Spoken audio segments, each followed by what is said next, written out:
Hello, everyone, and welcome to this seminar organized by IISS, the network of European researchers working on arms industry and managed by IISS. So this webinar is dedicated to the Defense Package 2.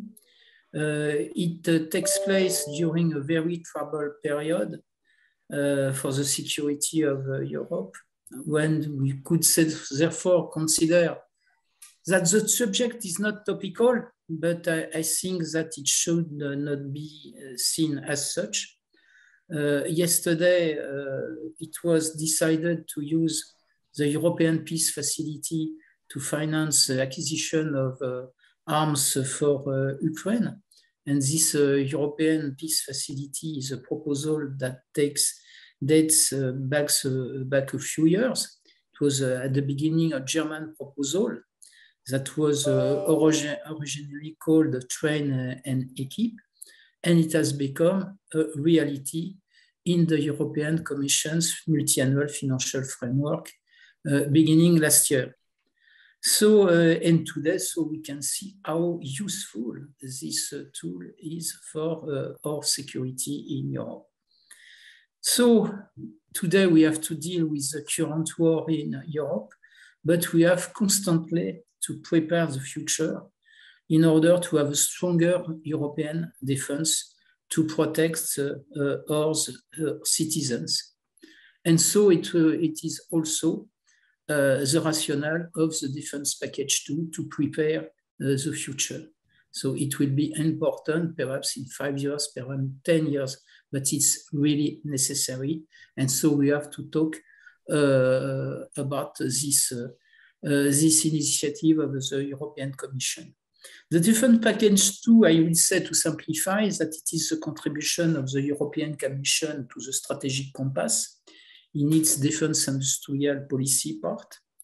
This defense package formally comprises 2 texts, one entitled Contribution to European Defense, and the other concerning a roadmap on critical technologies for security and defense.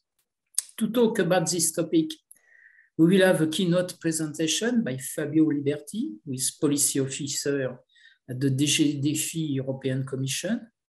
And then we will have 2 respondents, Edouard Simon, who is research analyst at IISS and who had just published a commentary for RS entitled The 2022 Defense Package, a Useful Contribution to Support the European Defense Fund, and Ester Sabatino, who is research analyst at the International Institute for Strategic Studies.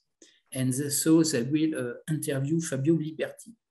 We will then have a first round of answers from the speaker, from Fabio Liberti, and then I will take questions from the people attending this seminar.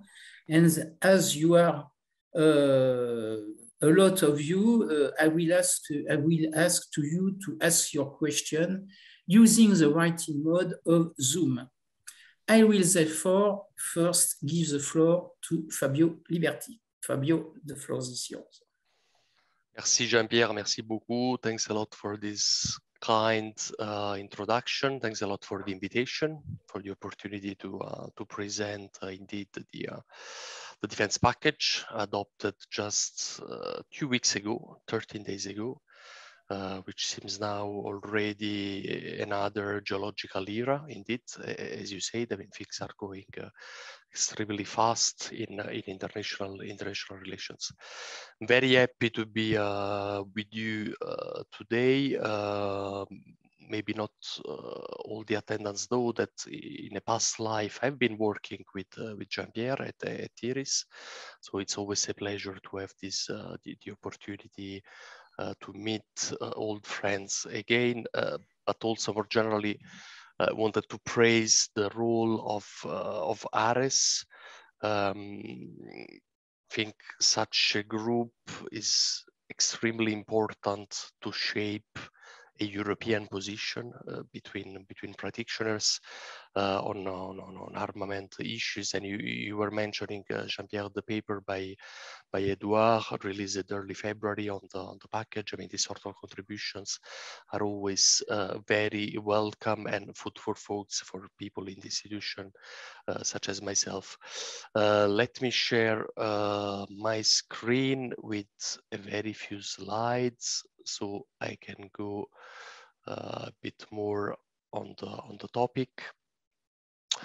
Of course, well, there is clearly an elephant in the room here, with what is happening in Ukraine. The Russian invasion took place just very few days, 1 week after the publication of the package.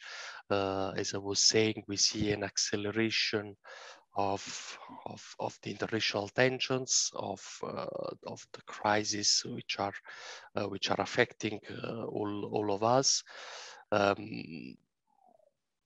One might wonder if the package would have been different in case, it would have been published a few days after, or is the package now useless because there is this Russian invasion of Ukraine and we are in a much more tense crisis mode?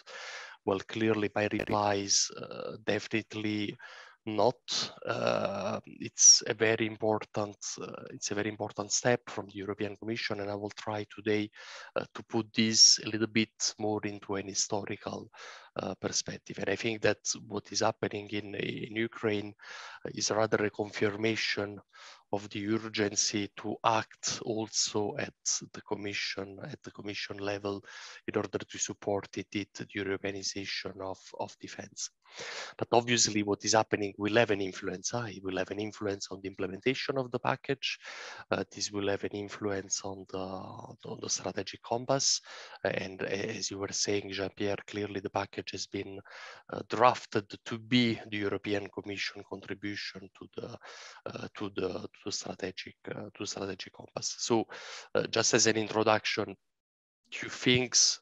Again, you shouldn't see the defense package as the Commission reply or Commission contribution to the Ukrainian crisis. We have other instruments for this, and I sincerely believe that we can say that member states and the European Commission have been since a very few days, since the beginning of the Russian invasion, analyzing and implementing night and day without any taboo all the possible measures to support Ukraine and to sanction the Russian aggression. The package is and should be read as our contribution to the compass, but also as a supplementary step supporting the ambition of the creation of a real European Defence Union. And this is something which has been stressed several times by President von der Leyen lately during her speech on the State of the Union. Second, and this is one of the most important messages I want to pass today, there is an historical coherence in the messages which are contained in the 2 communication. You should see the package as an additional, a supplementary step along the road which has been taken back at the beginning of 2000. The name also of defense package is not something new.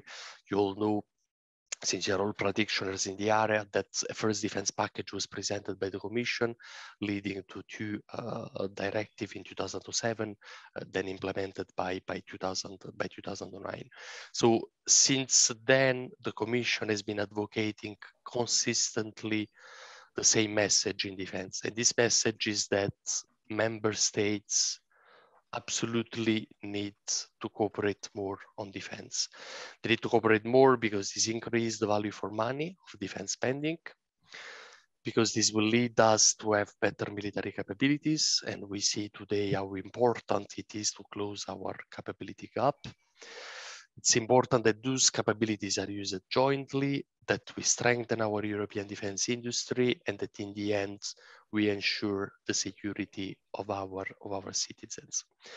And again, we all are astonished by what is happening in Ukraine.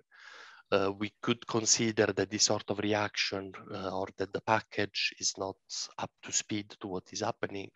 But one might also ask the question of where would we be without all the development since the first defense package, the European Defense Fund, etc., etc.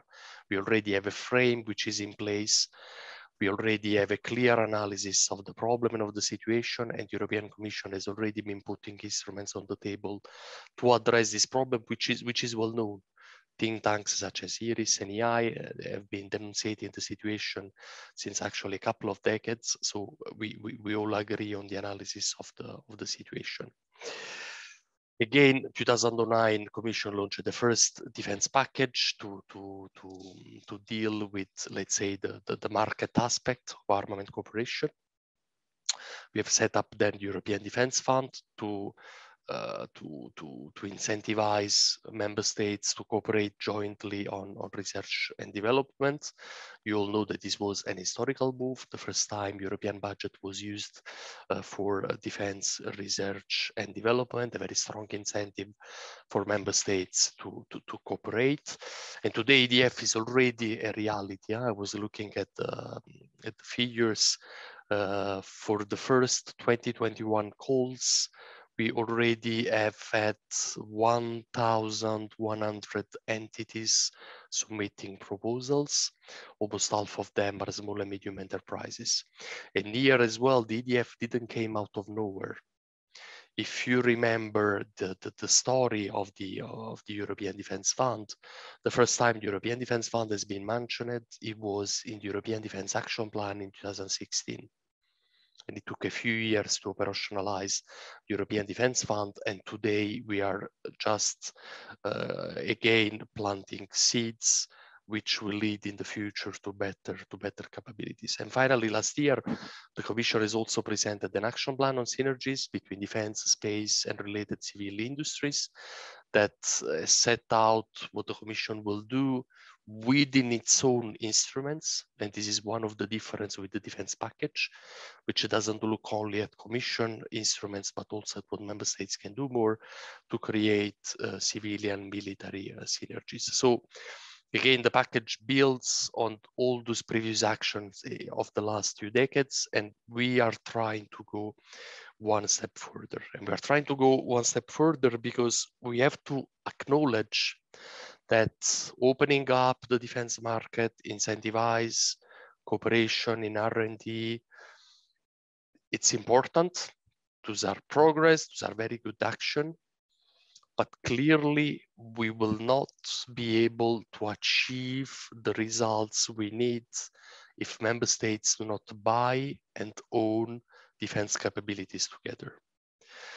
At the same time, same level, if we lose our technological edge in a time which is marked by great power competition centered around technologies, and if we do not address the existing dependencies, if our value chains are exposed to dependencies, we won't achieve our result, and the first defense package and European Defense Fund will fail.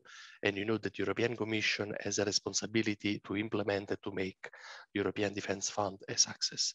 So this is the general philosophy behind the 2 texts. If you did the 2 texts and you read them, you might have the impression of a sort of piling up of measures. There are a lot of measures which are announced in the two communication. But again, this is not the Commission throwing measures all over the place about several things. You should see the defense package as an incremental step towards greater technological edge, less dependencies, and more cooperation. Now, let me come to the details of the 2 texts. I will start with what we call the chapeau communication, so the overall Commission contribution to the European defense. Again, I won't list all the measures because there are many measures which are listed in this communication. I will focus mostly on 2 key ideas. The first one is, again, the need to cooperate more. The second one, not only in R&D, and the second is to increase our resilience. So first thing, if we want our member states to cooperate more, And to maximize the impact of the European Defence Fund, the Commission is absolutely convinced that member states need to further prioritize their investment in strategic capabilities. We need to support what matters the most for the security of our citizens. Of course, the EDF is already giving its first results. Of course, there are already planning tools at EU level. I think here about the capability development plan, which is managed by European Defence Agency, by the UMC and UMS. But the communication is calling actually member states to use the strategic compass to further define what the priorities are and what they should be. It's essential, again, that the European Defence Fund, which is the main tool we have at our disposal, targets the most important capability gaps and the most important strategic capabilities. And of course, member states are the ones who are responsible for planning, for the capability planning.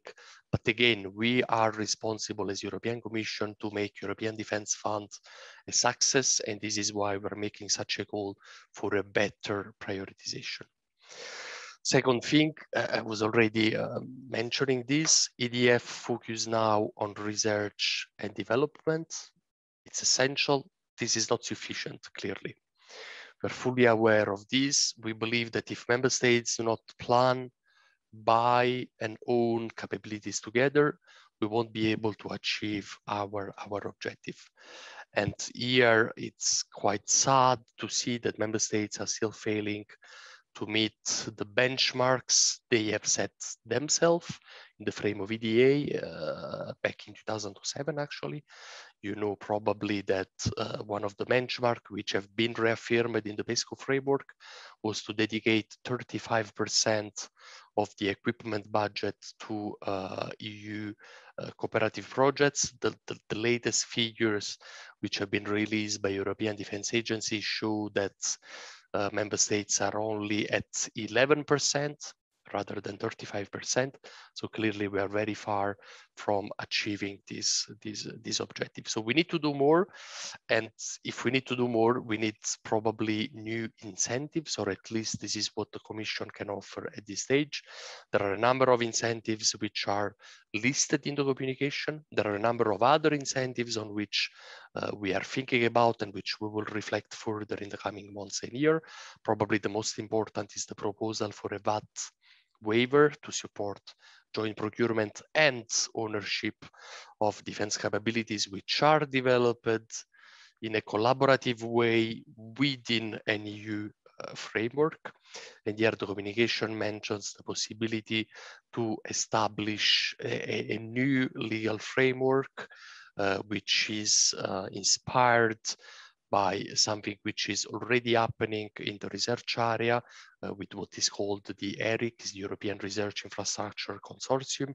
It's something which has been created by EU regulation. We believe that something similar could be usefully deployed for defense as well.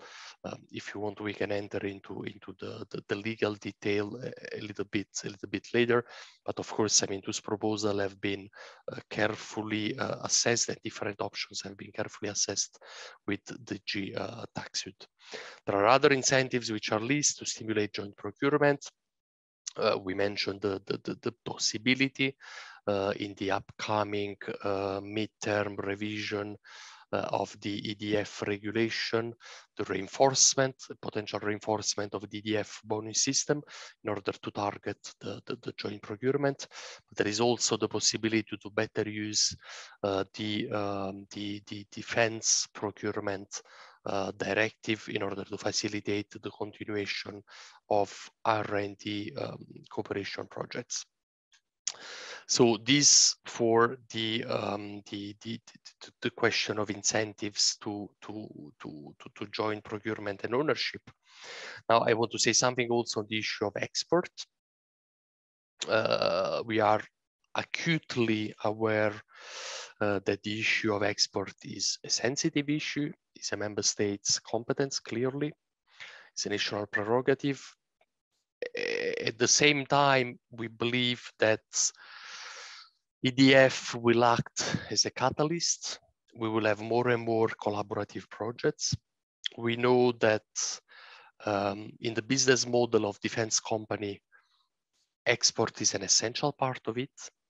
So we believe that we can't afford a situation where member states or industry might be tempted not to cooperate because they are afraid of a divergence of export rule between member states. So if there is more and more cooperation, we believe that we need more convergent member states export control practice. And again, we know that this is a member state's competence. We know that this is discussed in the frame of COARM in the Council, but we believe that it's our duty to all member states to work towards this convergence of arm export control practice. The second message, key message I wanted to pass here about the chapeau communication is that, and this is a bit a fil rouge of the European Commission, of this European Commission, from the CHIPS Act to several other instruments. We are working through the COVID crisis. Of course, we are working through the reinforcement of the EU overall resilience. And here, what the communication says is that we see more and more contested areas. We see that cyber, we see that space, we see the emergence of hybrid threats. We see that the EU is threatened more and more in those contested new space. And so we need absolutely to strengthen the ability of the Union to defend our vital interests in those areas. And this is why we have a very long list of actions which are suggested, being it in space, in cyber, etc. I will just mention a few, not to bore you with too many details, but when it comes to space, I know you will also have a similar event on the space package with Guillaume de la Brosse. But already in this chapeau communication, we mentioned the fact that we need to think our space infrastructure as dual use by design. You know that there have been important announcements on the secure connectivity. There are announcements on the space situational awareness, on the tracking, etc., etc. When it comes to cyber, the communication mentioned that by the third quarter of this year, the Commission will propose a Cyber Resilience Act to improve the cyber resilience of the EU. Last word on the chapeau communication before speaking a little bit about the techno roadmap. There is a sentence, just a sentence, but it's a very important sentence in the communication, which clearly states that strengthening our technological sovereignty, it's an essential political objective of the Union. And this is a priority of President von der Leyen. This has been said several times. So other Commission policies needs to take this into account. The Commission hierarchy, the Commission President, Commissioner Breton have been crystal clear on this. Strengthening our defense is a priority, and we will put in place whatever it takes to ensure that other policies take into account this priority. Now, coming to the roadmap. The roadmap has had a bit of a longer history. You know that the roadmap comes from a council stemming, a tasking stemming from the council already in February 2021. The council was giving a tasking to the Commission with a double objective to reduce strategic dependencies in defense and security, but also maybe even more importantly to boost innovation. We have worked extensively in a transversal manner within the Commission, with a very important contribution from all the concerned service of the Commission to draft this roadmap on technologies being critical for security and defense of the European Union. We have had some internal preparatory work. We have elaborated some test cases on some specific technological areas, such as semiconductor and autonomous system. Allow me to say that something which is very important in this document is that there is a recognition of the fact that other countries, being it our best ally or being it our strategic competitors, they take an holistic approach of their national security priority. They define what are the priorities and they put in place really whatever it takes to master the necessary technology, to avoid dependency, etc., being it strong subsidies, being it takeovers of foreign companies. If you take a look on the number of takeovers in the semiconductors area, for instance, in the last very few years, you clearly can see that there is a structured strategy there. Civilian research is very often put at contribution to serve defense priorities, etc. While we must acknowledge that at European level, we have created barriers between civilian research, for instance, and defense research. So we believe that there are many things which needs to be done. This roadmap is structured around the 4 blocks which you see on this slide. The first block is the let's say the necessity, first of all, to agree what are the critical technologies at EU level.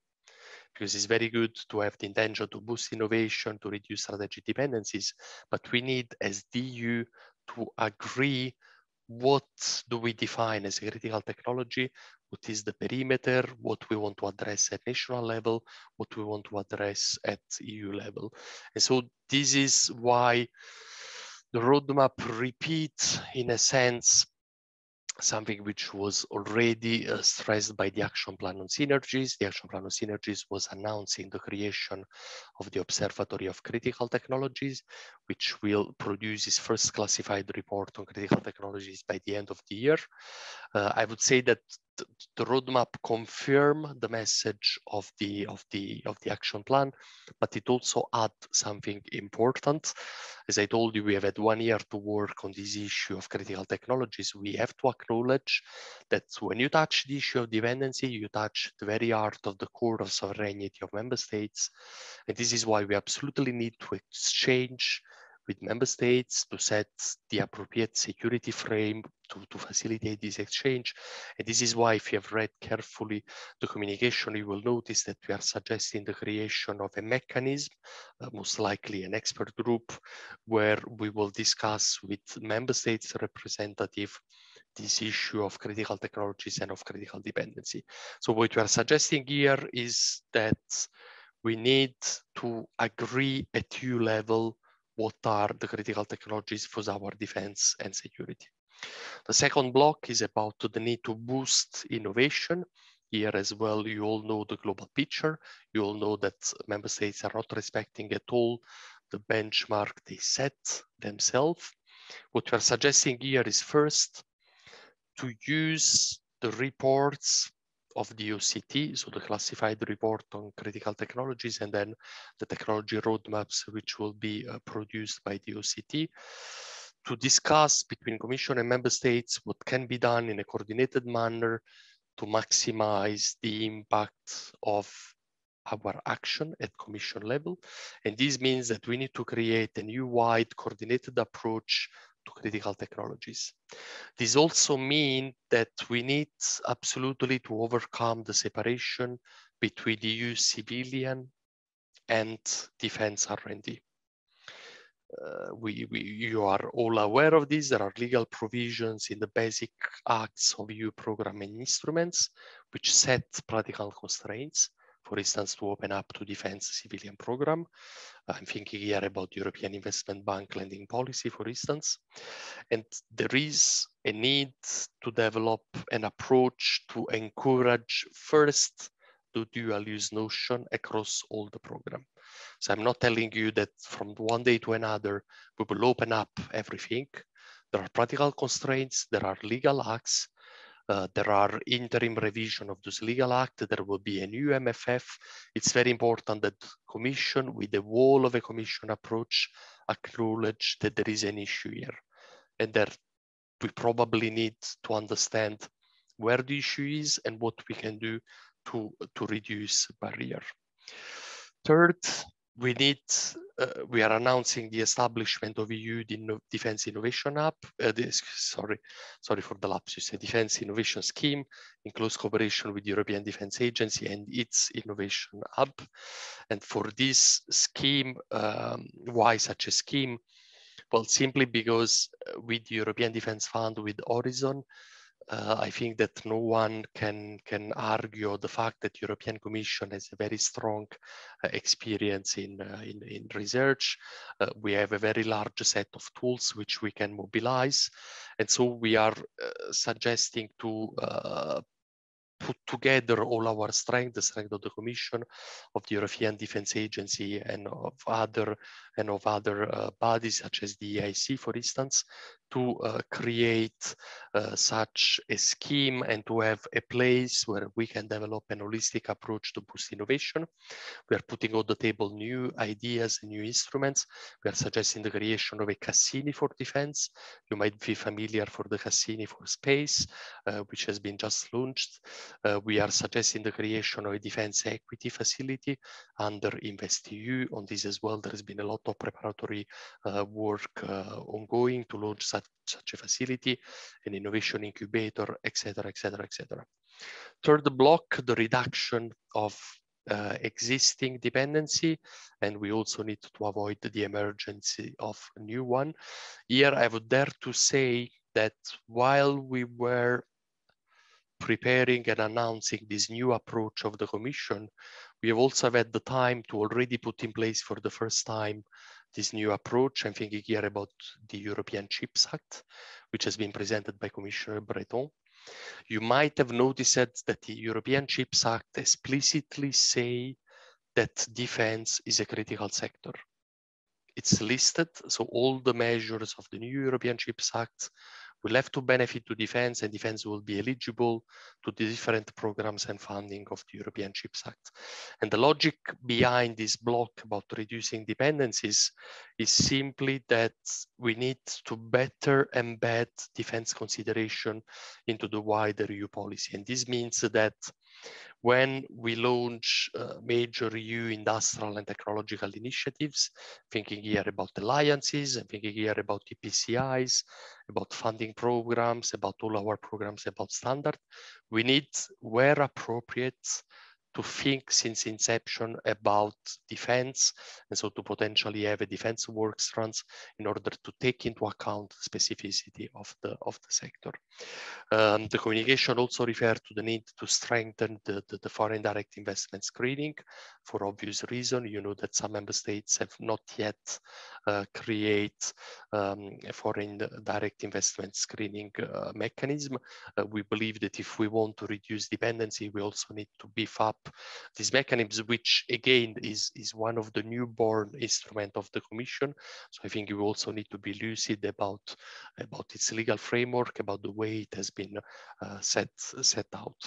There is a last block which is extremely important in this communication, is the relationship with partner.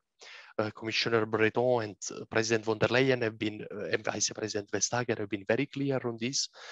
We are not speaking about reducing dependency to create a sort of fortress Europe, or because we are dreaming about an autarky of the European Union in defense.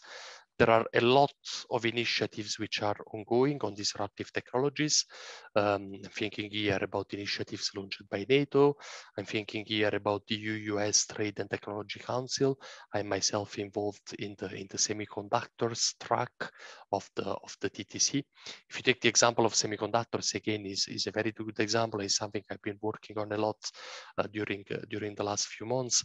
What you can see is that the scale of investment necessary, the globalization of the supply chain makes virtually impossible to have a full autonomy in the area.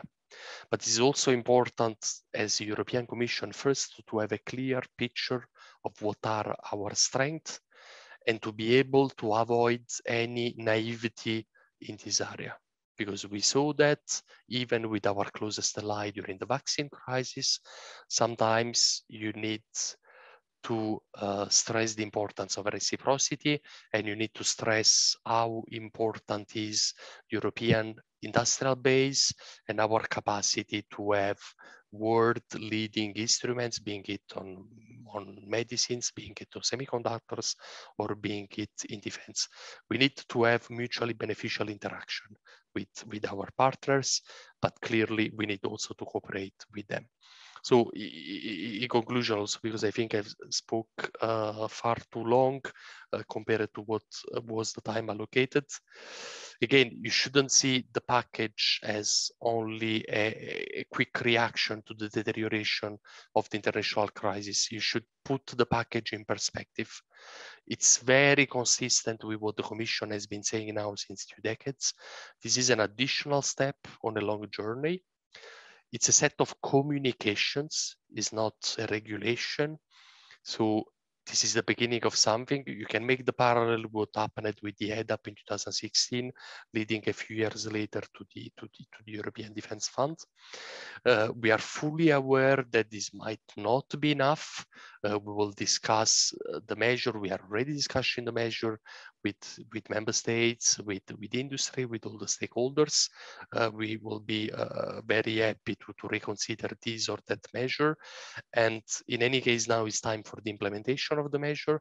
We know that there is a lot which still needs to be done. There are a lot of ideas which need to be refined and to put in the proper legal framework. We want to work with all the stakeholders to make this package a success. And again, thanks to IISS, thanks to the think tanks which are organizing events like this one, because for us as well, it's crucial to have the opportunity to exchange with other practitioners to see where things can be done differently or better. Thanks a lot for your attention. Thanks again for the invitation. And of course, happy to hear Edouard's and Ester's comments to the package and then to take up a few questions. Floor back to you, Jean-Pierre.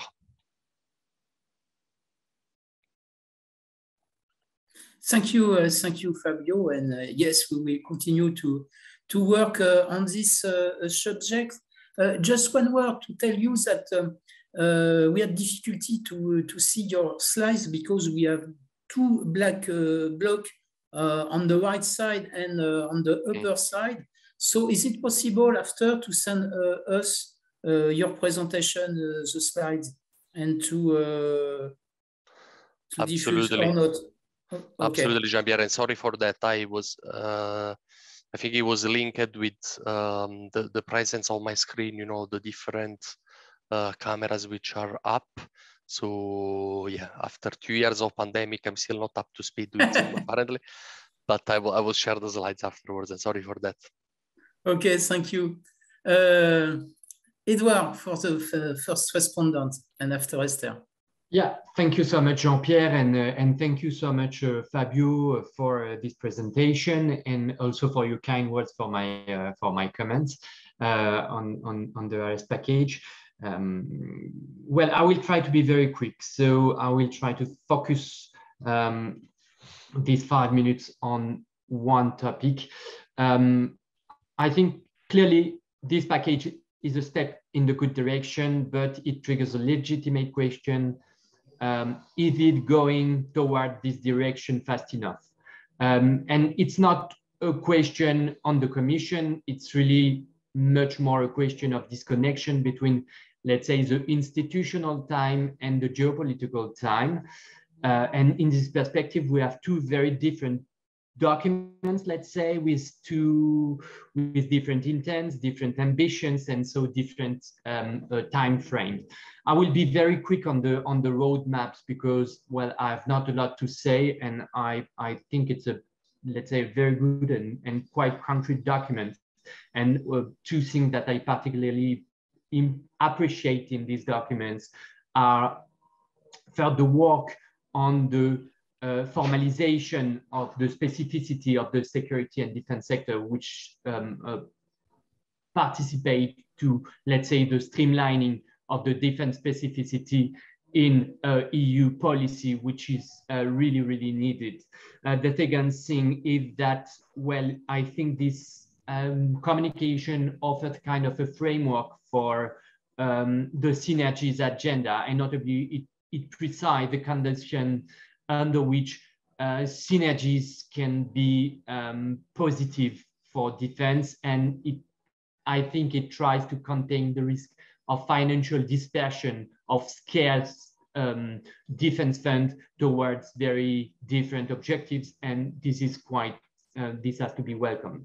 On the Chapeau Commission, I would say that it's quite a useful document for two reasons. First, it complements the European Defense Fund. It was a long-awaited contribution to, let's say, the financial toolbox of the EDF, and let's say it set up the debate for the post-EDF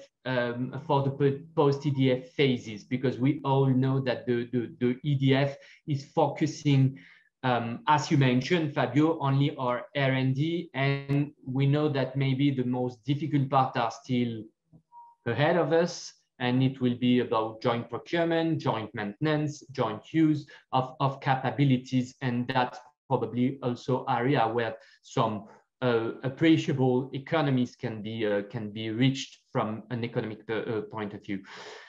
The second reason why I think it's really useful, it's because it tackled the question of defense investment in a broader manner, and not just only, it's not just about only defense investment, and notably it draws link with many initiatives, notably within the economic and monetary union framework. And this is quite important because we all know that we are going to have a French discussion or a Frank debate, and probably also a little bit of French debate on the future on the Stability and Growth Pact.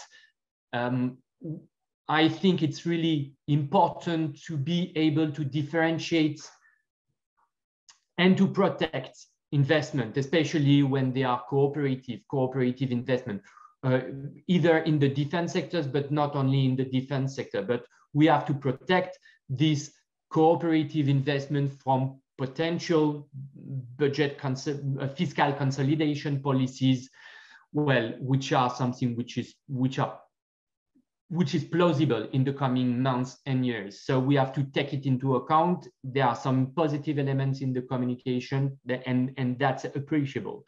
But I think that the communication could probably go further. And what is lacking, okay, it's easy from a think tanker to comment, and so it's irrespective of political reality. But what I would say is that what is lacking, and what I would have loved to see in this communication, is maybe more bold proposals on the possibility for the EU to directly acquire capabilities. This was something that had been evoked by the Juncker Commission. It needs to be discussed. It needs some political momentum, that's clear, but I believe that the European Commission had the power and probably the duty to trigger the discussion, the debate on this specific question, because we cannot expect the discussion to be triggered from member states. And in a way, this discussion is not a taboo. I mean, Galileo, I mean, Copernicus, I mean, what we are discussing in the space package, it's precisely about, well, dual use capability that can be used for different purpose and which are owned by the EU. And clearly, when you look at the context, I think that there is a clear case for common acquisition of strategic enablers, at least. So I think that could be a next step, let's say, and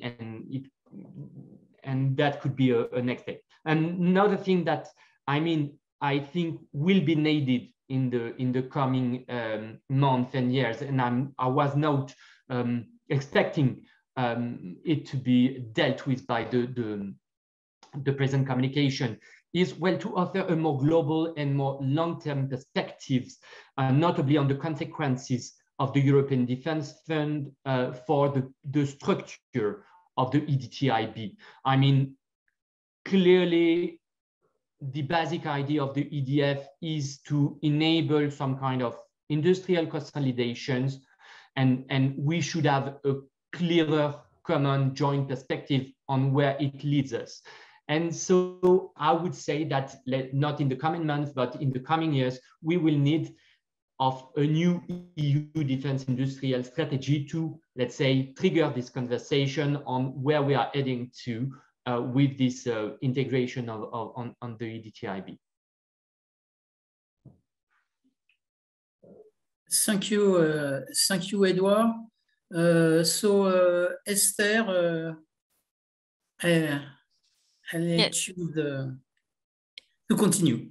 Yes, thank you, Jean-Pierre. First of all, thank you for the kind invitation to this webinar, and thanks to the other two panelists. I think the discussion is going really towards the right direction, trying to assess really what's the meaning of this defense package too.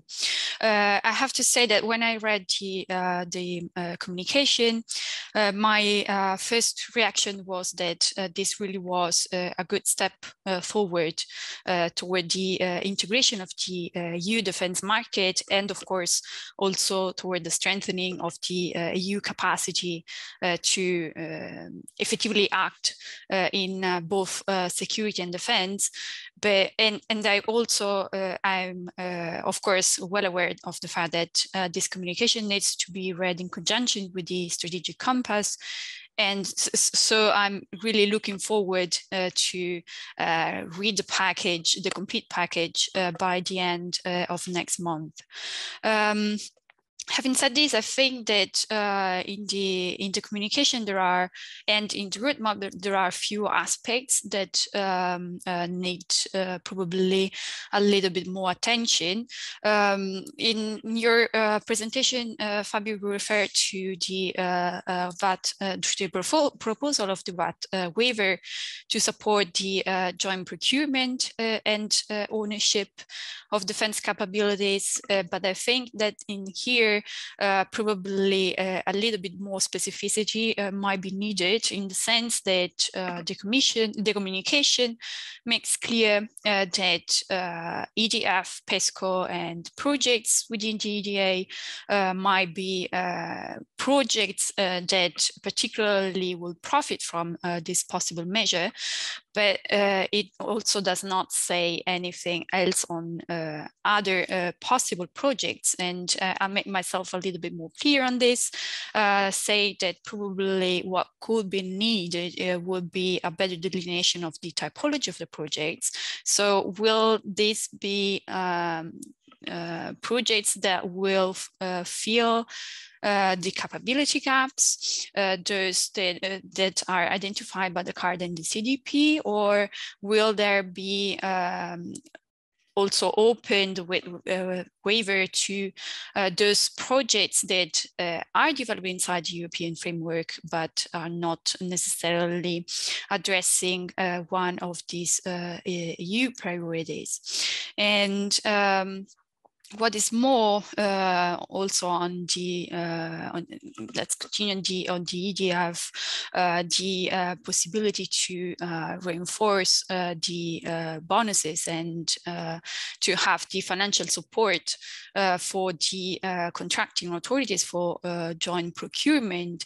What to me was not clear is the timeline for these kind of actions, because the first one, the possible inclusion of the bonuses, it says after the midterm revision of the EDF, so from 2025 onwards, but there will be this development of this possibility. But does it mean that the new bonuses and financial systems will be applied from this multi-annual financial framework, or that from the next multi-annual financial framework onward, there will be this kind of possibilities?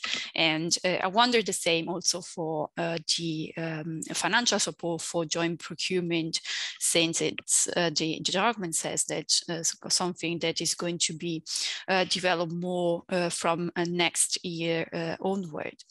And this leads me also to another consideration that is more general on the funding that are available, because both the Parliament and the Court of Auditors, as you are well aware of, assessed the available funding for the EDF as insufficient.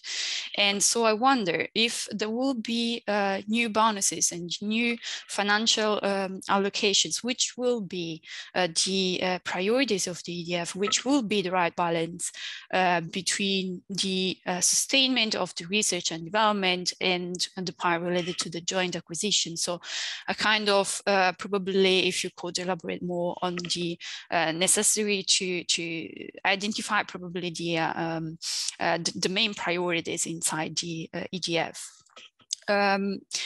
I found also really positive the expectation to have a more convergent export practices for products that are jointly developed, and also the reference to the de minimis clause.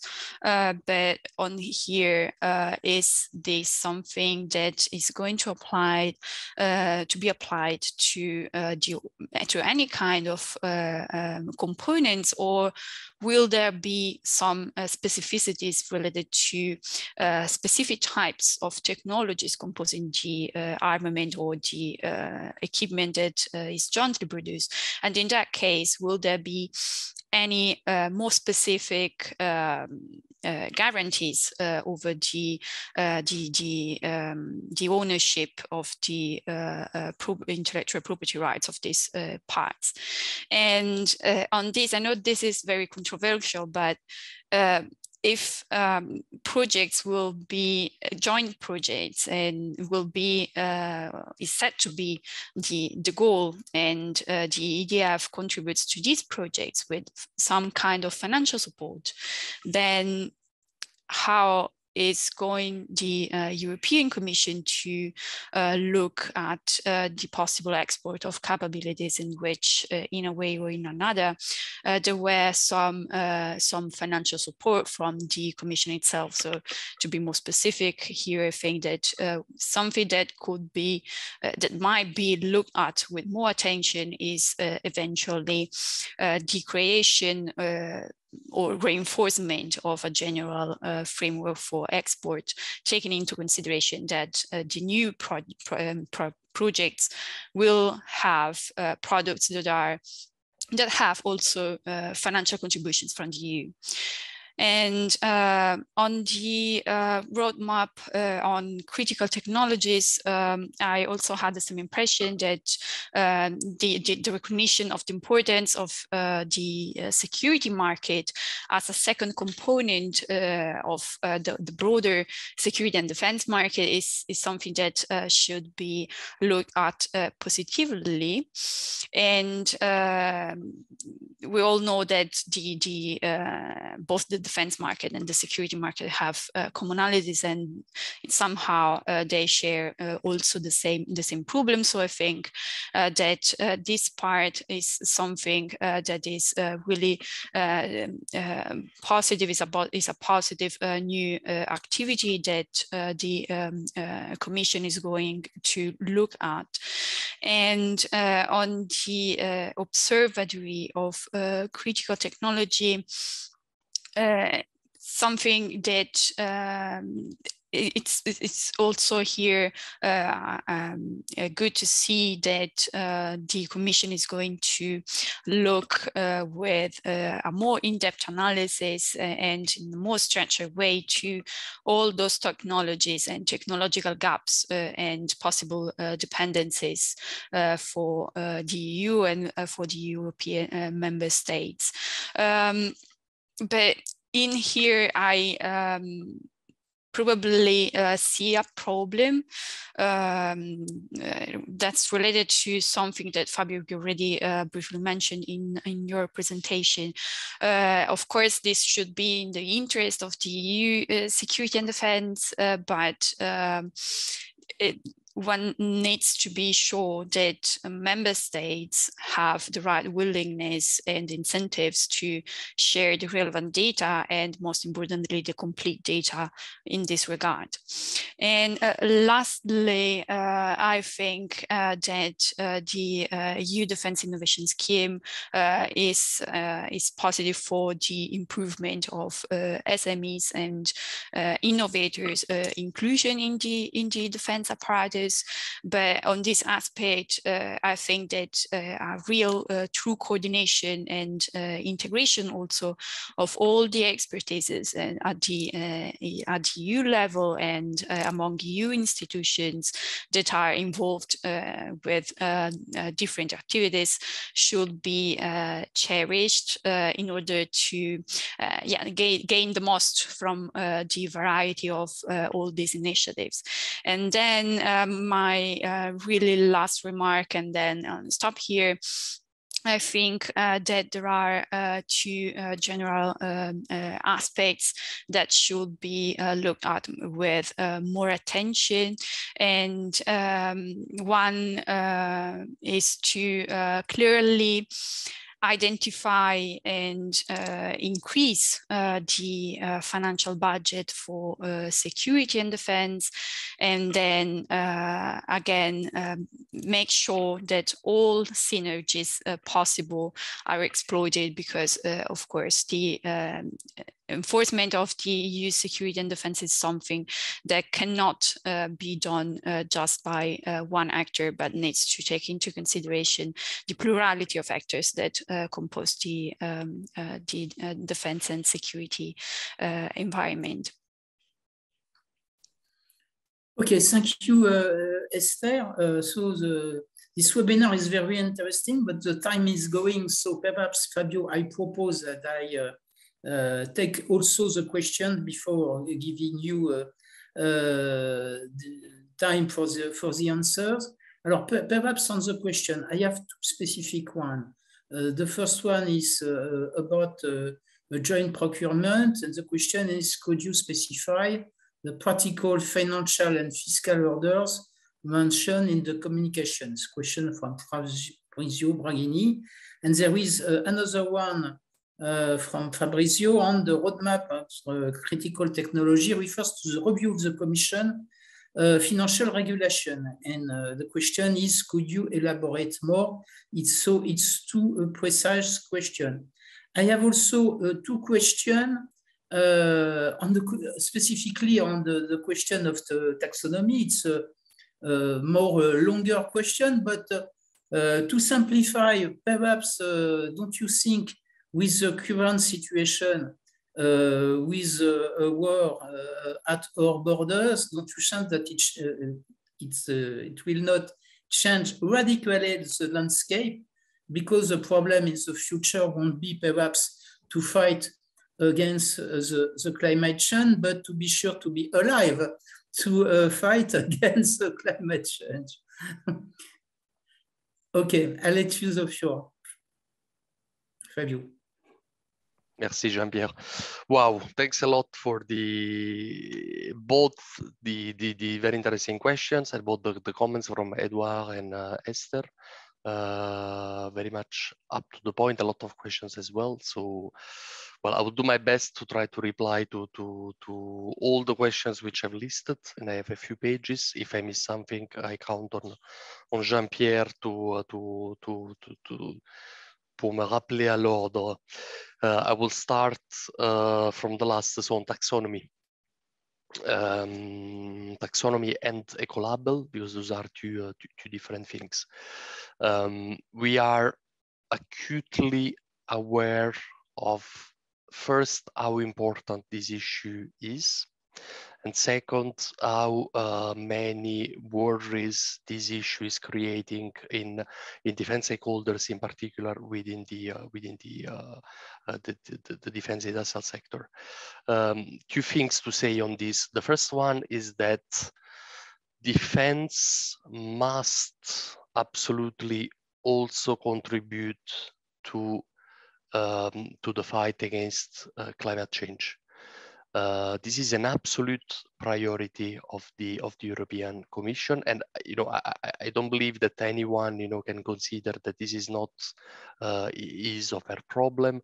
You might have noticed that in the communication also we list already measures which we have already taken. For instance, in the EDF you have projects supporting energy efficiency, etc., etc. So this is the first thing.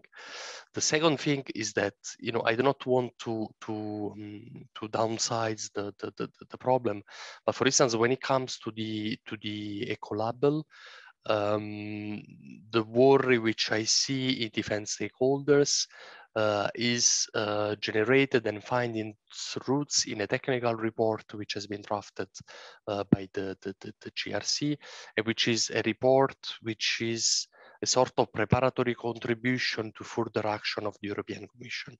So this is not a Commission decision, this is not a regulation, this is not a legal act. So what I want to say here is that, again, this is written in the communication. I've myself, I can witness that up to the IISS level of the European Commission, there is, and this has been said very clearly against the higher level of the Commission, that there can be no contradiction between the fight to climate change and the need to defend our interests. And this is said very clearly in the text of the communication, which doesn't mean that everything is fine and everything is settled. But GDEFIS will continue monitor these initiatives, and again, we know that we can count on the fact that, according to President von der Leyen, defense is a priority. Boost innovation in defense, reduce strategic dependency is a priority, and we will do what is needed. Then the question from Fabrizio Braghini. I've noted a question on the practical, fiscal and financial hurdles to joint procurement. Well, what is meant here is simply the fact that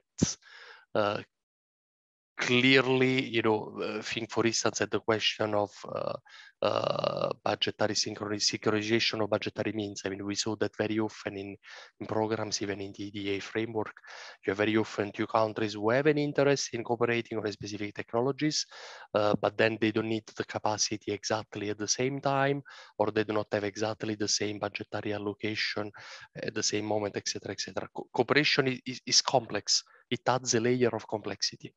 The philosophy behind all the measures which are putting on the table is that we want to remove any potential obstacle to cooperation in order to increase the the possibility for member states to cooperate. Another question on the data and the Observatory of critical technology from Ester. I think you're absolutely right, Ester. This is a problem, clearly. The few member states have extensive data and extensive mapping of their DTDIB, of the interaction between different layers of their value chain, on what are precisely their specific dependency. Clearly, putting on the public place what are your dependency means showing what are the fragility of our armed forces. So this is not at all the aim of the European Commission. We don't want to create a new layer or a new stuff just to share information without the necessary security means. And if the OCT has not been yet officially launched, is also because, again, this issue of the security policy is taking a lot of our energy, and we want to be absolutely sure that everything is bulletproof before we go public with the detail of the initiative. But I want to stress something, and this is something we say with member states in our exchanges. Again, I'm coming back to the example of semiconductors, but I would take whatever other example. And this is also what justify the idea of the Commission to launch an innovation scheme. How many of the disruptive technologies which will change the future battlefield can be settled at national level, where you see the amount of investment which are needed? A foundry for ultra deep submicron microchip is 25 billion of investment. I think it's 3 or 4 billion of capex just for the functioning every year. You know, clearly the technologies, the innovation is more and more civilian driven. For this technology, the European Commission has already tools such as Horizon in place. And so we need to pay attention, a lot of attention to security aspect. We need to prove to member states that the Commission is a serious interlocutor when it comes to critical subjects such as critical technologies and dependencies. But we also need to act at EU level. And this is why, you know, clearly there is a need for this scheme launched by the Commission. Other questions? You had the question, Esther, on the export and on joint project of the EDF. Well, here clearly, it's not that our proposal is less ambitious than that, but you see today at EU level, export is a national competence. The export of defense equipment is ruled inter alia by national regulation, of course, but also by a council common position. There is a revision, or in any case, you know, this council common position is discussed in the frame of the COARM. If I'm not completely wrong, in 2024, you know, there will be a review of these, and among, you know, the different things which needs to be discussed is clearly, you know, the multiplication of common projects thanks to EDF. You know, what can we do to avoid that we create additional hurdles to cooperation?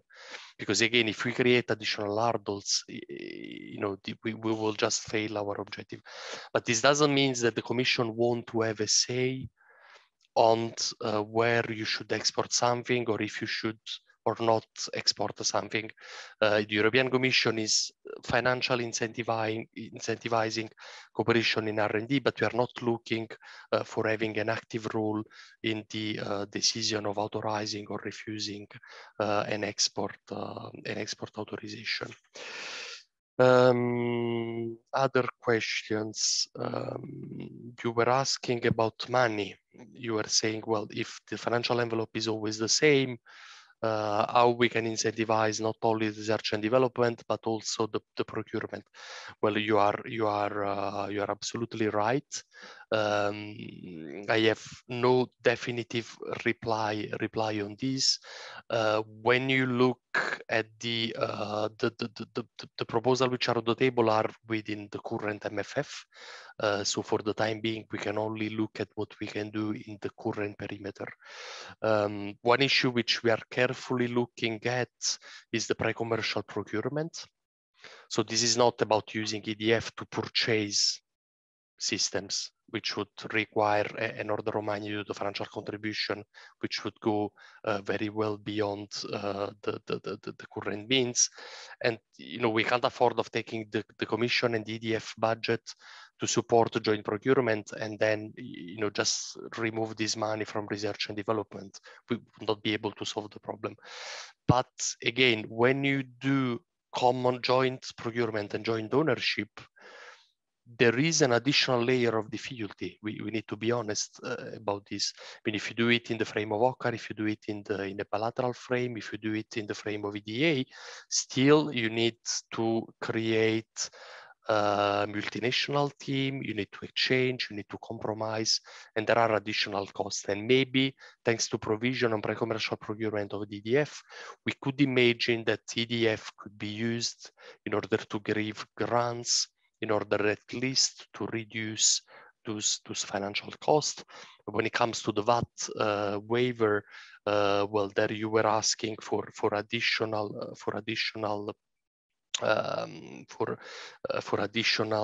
details.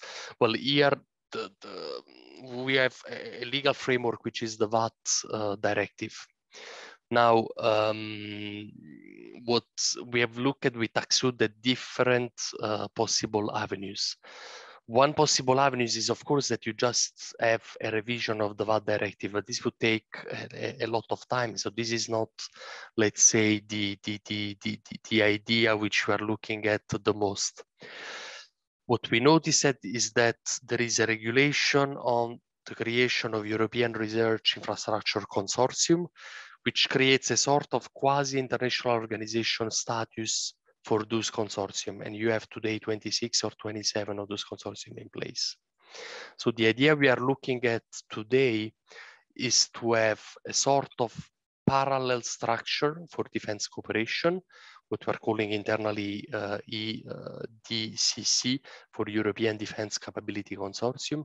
And the idea of the EDCC would be to have the capacity in a very few months for member states to create a consortium. You have 2 or 3 or 4 member states who want to purchase a capability. They would create this consortium according to rules and procedure which will be set in the future by European Commission. And so the European Commission would just have, in a sense, to verify that this consortium tick the boxes of criteria which needs still to be established by the European Commission in order to benefit of this EDCC status. And thanks to this EDCC status, you would benefit inter alia, for joint procurement and joint ownership from VAT exclusion. So this is not something which will require additional funding from the European Defence Fund. And again, among all the different tracks which we have studied, this is the one which can be operationalized very quickly.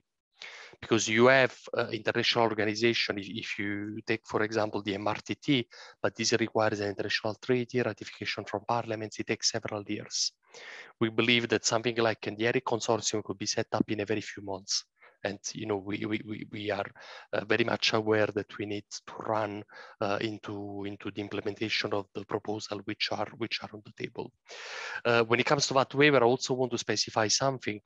The idea we have is not only to have that waiver for EDF projects, but also to have European bilateral projects as well. So this won't be something which will be limited to EDF or PESCO, but also to everything which is developed in a European framework. When it comes to questions from Edouard, a lot of very good ideas, as always, with Edouard. Edouard, in a sense, is drafting the defense package 3.0.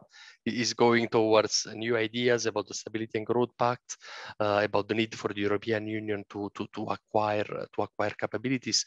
Well, you are aware that discussion about the Stability and Growth Pact are never easy.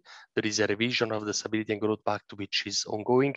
It's not something which we could preempt with the communication and with the defense package, but of course, I mean, this is something which we have in the back of our mind. I want to stress something, and in a very few days, we have had the impression that the world is completely changing. Suddenly, we have Germany putting 100 billion on the table, saying that they will spend 2% of GDP. You have the European Peace Facility, which is activated. You have the European Commission President mentioning lethal capacity, etc., etc.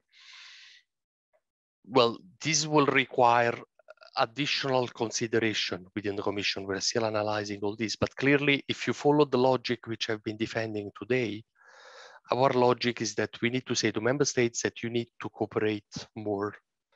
And so you see, even those initiatives are more than welcome, but we need to pay attention that member states do not start in a crisis mode, investing massively to close their capability gap without cooperation at EU level.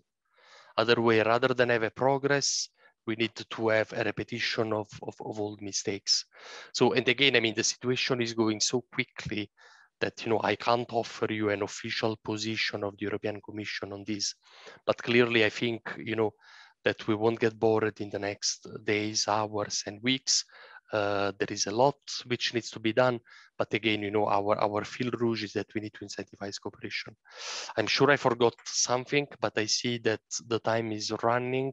I will stop here and floor back to Jean-Pierre if there is anything I missed. Have you 10 minutes to ask me 1 or 2 questions? Possible Please. For you? Please, of course. So I will try. Okay. Now, the first one, there is a precision on the question of the taxonomy, because the question is on the social taxonomy that would classify defense sector as harmful activities. So it is specifically on this question. The second one, I think you know very well, because it's on the question of the link of the observatory work with the already existing EDA tools, technology building blocks, OSRA, and key strategic activities. You know very well this question. And perhaps the last one is under what waiver, it's joint procurement or joint ownership, because it's two different things. Perhaps I have also my question, but definitively we have no time. So I let you the floor. Jean-Pierre, I fear I missed one. So the question of the social taxonomy, the question of the linkage between OCT and EDA instruments, and what is the third one? The third one is the joint procurement, or joint ownership, because it's two different. Sure. So I will take in the reverse order. Is joint procurement and joint ownership. At least when it comes to the ERIC instruments for this research infrastructure consortium, which has been, let's say the legal source of inspiration of our proposal. Well, in this case, what you need to have to justify that exemption is indeed joint procurement and joint ownership. Now, again, this is a communication. We are at, we have had a very important conceptual elaboration phase. All this is on the making. It's not something which is set into stone. This will most likely require a regulation or a council decision. Obviously, this will need to be discussed with the parliament, with the council, with stakeholders, etc., etc. So, what I'm presenting you today are the first assessments. Second, on the question of the linkage between OCT and already existing prioritization tools in EDA, when it comes to OSRA and KSA in particular, they are more than relevant for the work of the OCT. So I want to say two things here. First, EDA is part of the OCT team. So OCT is a project which has been launched by the Action Plan on Synergies. Well, it's a bit our internal cuisine, but it's co-led by DigiDefis and by the GRC. But of course, I mean, you also have a sort of steering committee where you have other DGs and where, of course, EDA is in. I think that today, EDA is the place, indeed, thanks to the work on KSA or on OSRA, and thanks also to the CDP, where you have existing expertise on areas where you need to boost innovation and where you need to reduce dependencies. And this is something which is acknowledged in the communication, and we believe that this absolutely need to be the starting point of the work of the OCT, which doesn't mean that there is not a need to go beyond this. I've worked enough in EDA to know that whatever process you take to start your prioritization, you have advantages and you have obstacles. The CDP is a priority instrument which is very important, but which is very broad, for instance.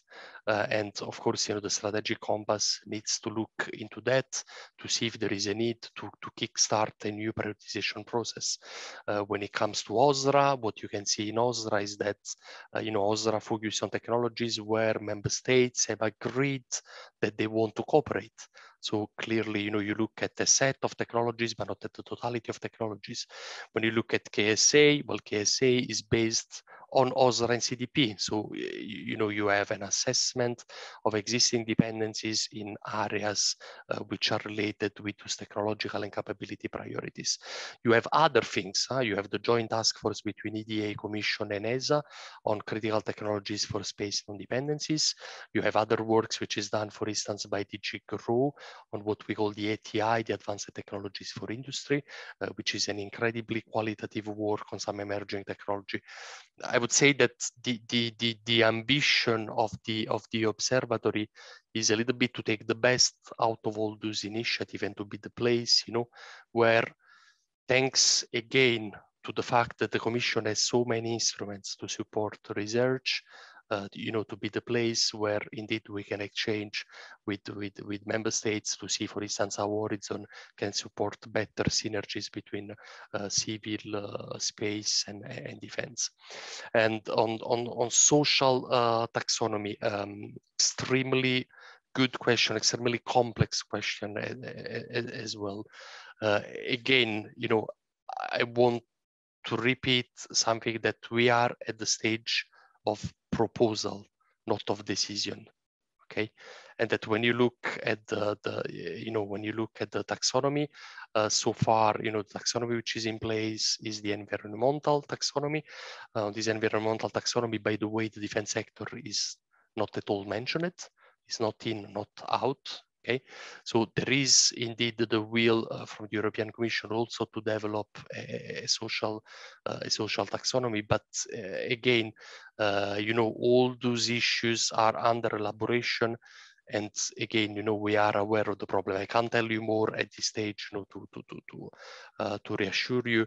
But again, this is something which we are looking extremely carefully in coordination with DG Environment, for instance, and the other DGs which are in charge of the topic, and also under the coordination, of course, of the SecGen, which has played a huge, massive role, you know, in the elaboration of the two communications.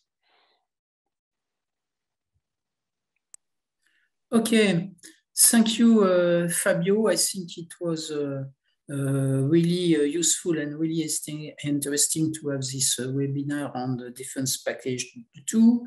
We have still 10 or even 15 minutes late, but I think it was very useful. We will repeat the same type of event on the space package on Thursday with Guillaume Delabrosse. So for all the attendees, we can repeat this type of event in 3 days. Okay, so I wish you a good day and see you another time. Bye.